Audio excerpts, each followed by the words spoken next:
Good morning po sa inyo lahat. Isa pang muli yugto na ating daily Bible blessings. Pamagat po na ating aralin ngayong umaga ay pakiramay o empathy. Pakiramay o empathy.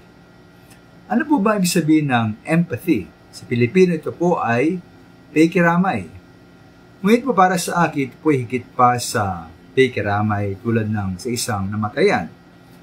Ang empathy po ay ang paglalagay mo ng iyong sarili sa kalagayan ng iba. Kaya't nanawaan mo ang kanyang iniisip at naramdaman mo ang kanyang nadarama. Ito nga po sabi po ng Biblia sa unang Pedro 3:8 na dapat tayong mga kaisang akala madamayin.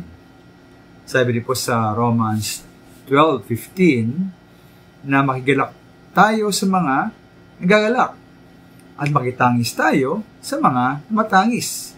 Isabihin po, at po sikapin na ilagay ang ating sarili sa kalagayan ng iba. At pagkatapos ay unawain sila.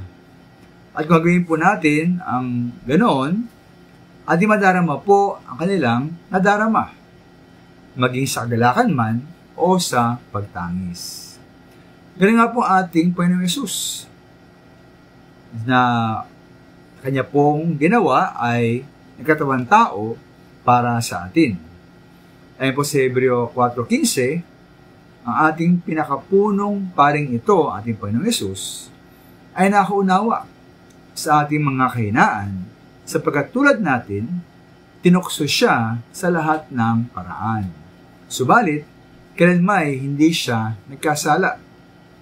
At bilang tulad po nating tao, ngunit walang kasalanan, ating Panginoon po ay dumamay sa atin. Para sa akin po, ang kakaroon ng empathy o pagdamay ay dapat makita sa dalawang paraan. Una po, maging maingat tayo at maging dahan-dahan tayo sa paghusga at pagkondena ng ibang tao. Atin mo nang lubos silang unawain ang kanilang kalagayan at ang mga ugat ng kanilang kalagayan bago tayo humatol. Ikalawa po, sa halip na marahas na paghatol, tayo magpakita po sa kanila ng kahinahunan, pag-ibig at pagtulong para sa kanila. Dahil nga po kanilang kahinaan ay kahinaan din pala natin. Maraming salamat po.